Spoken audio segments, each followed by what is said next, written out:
اس کے برعکس اس نے سابق چیف الیکشن کمیشنر کی کہیں مذمت نہیں کی، بلکہ اس کے برعکس ہر جگہ ممکن طریقے سے اس کا دفاع کیا اور ان کی مشکلات اور حدود کی وضاحت کی۔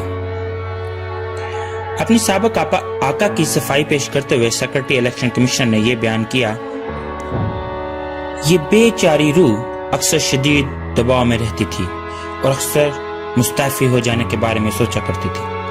کرتاس سیبس صفحہ 50 اور صفحہ 151 پر مسٹر اے زیڈ فروکی نے مسٹر جسٹس سجاد احمد جان کو بطور ایک بہادر اور محب وطن اور صاحب کردار کی حیثیت سے پیش کیا۔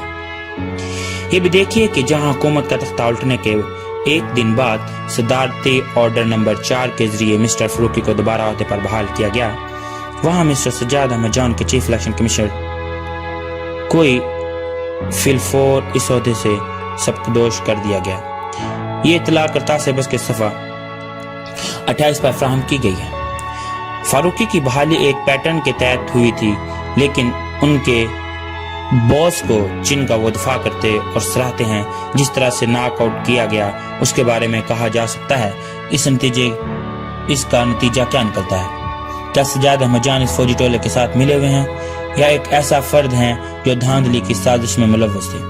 بہرحال دونوں میں سے کوئی بات ہو، 25 جولائی 1976 کو جب کرتاس سیبس جاری کیا گیا، جو بدعنوانی اور دھاندلی پر آخری لفظ ہے، تو اس سے پہلے الیکشن کمیشن کی پوزیشن واضح کرنی ضروری تھی، جبکہ کرتاس ایبس سابقہ الیکشن کمیشنر کے سابقہ بیانات اور پریس کانفرنس پر بہت حد تک انحصار کرتا ہے۔ اس میں الیکشن کمیشنر کے سیکرٹری نے اس کے بارے میں باتیں کی اور ان کا نام لے کر باتیں منسوب کی گئی۔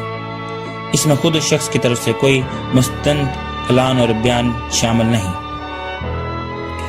یہ وہ آدمی ہے جس کی سب سے زیادہ اہمیت بنتی ہے۔ ڈارون کی کھوئی ہوئی کڑی ابھی تک دریافت نہیں ہو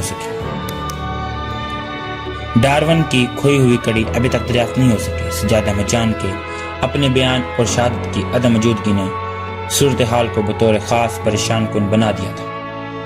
کرتاس سیبس کی ریلیز کے 3 دن بعد سجاد احمد جان نے لاہور میں اے پی پی کے نمائندے کو جو بیان دیا، اس سے صورتحال مزید بگڑ جاتی۔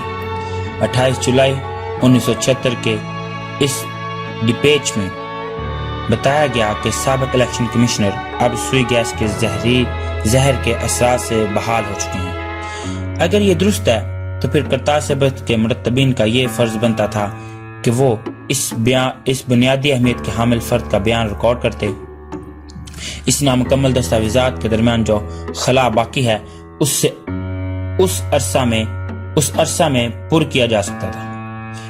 اگر سابق جج اس وقت جب کہ چڑیلوں کا شکار ہو رہا تھا دستیاب نہیں تھا تو اس کی صحت کی بحالی کے بعد اس کا بیان ریکارڈ کیا جانا چاہیے تھا۔